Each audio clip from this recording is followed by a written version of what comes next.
Shalom, salam sejahtera buat kita semua. Hari ini saya rindu membagikan suatu kebenaran firman Tuhan yang berkaitan dengan hidup oleh karena kasih karunia Tuhan. Seperti yang dikatakan di dalam kitab Efesus pasal 2 ayat 8 dan 9, saya akan bacakan. Sebab karena kasih karunia kamu diselamatkan oleh iman, itu bukan hasil usahamu, tetapi pemberian Allah. Itu bukan hasil pekerjaanmu. Jangan ada orang yang memegahkan diri. Saudara yang diberkati oleh Tuhan, kebenaran firman Tuhan ini mengingatkan kita bahwa kita hidup oleh karena kasih karunia Tuhan. Kita diselamatkan oleh karena kasih karunia Tuhan. Ya, itu bukan hasil usahamu, tetapi pemberian Tuhan. Walaupun dikatakan di sini, kamu diselamatkan oleh iman, tetapi firman Tuhan juga mengatakan itu bukan hasil usahamu, tetapi pemberian Allah. Nah, suatu kesimpulan yang saya dapatkan di sini, apakah kita ini diselamatkan oleh iman, atau apakah kita diselamatkan oleh karena hanya anugerah? Ya. Iman dan anugerah ini tidak bisa dipisahkan satu sama lain.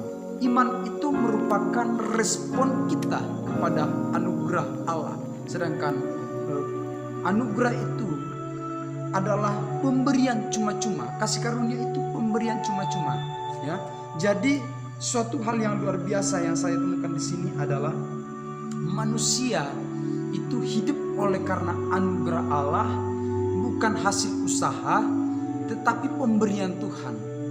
Pemberian Tuhan itu adalah kasih karunia-Nya yang harus diresponi dengan iman kita kepada Tuhan.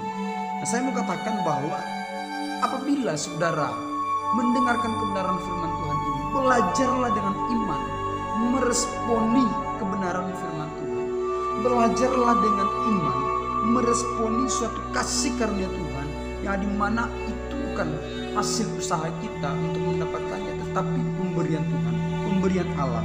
Ya, ayat 10 dilanjutkan di situ, Paulus mengatakan, karena kita ini buatan Allah, diciptakan dalam Kristus Yesus untuk melakukan pekerjaan yang baik yang dipersiapkan Allah sebelumnya. Dia mau supaya kita hidup di dalamnya. Saudara yang diberkati oleh Tuhan, kita meresponi anugerah ini dengan iman, tetapi kita juga harus menyertainya dengan suatu perbuatan yang baik yang dipersiapkan Allah. Tujuan kita diciptakan adalah untuk berbuat baik kepada sesama manusia, berbuat baik kepada orang-orang, ya, agar supaya hidup kita ini benar-benar dinyatakan meresponi kasih karunia Tuhan. Sebelum kejatuhan Adam dan Hawa di dalam dunia ini, Bapak Ibu Saudara yang diberkati oleh Tuhan, ya, manusia itu tidak mengetahui apa yang sedang dialami.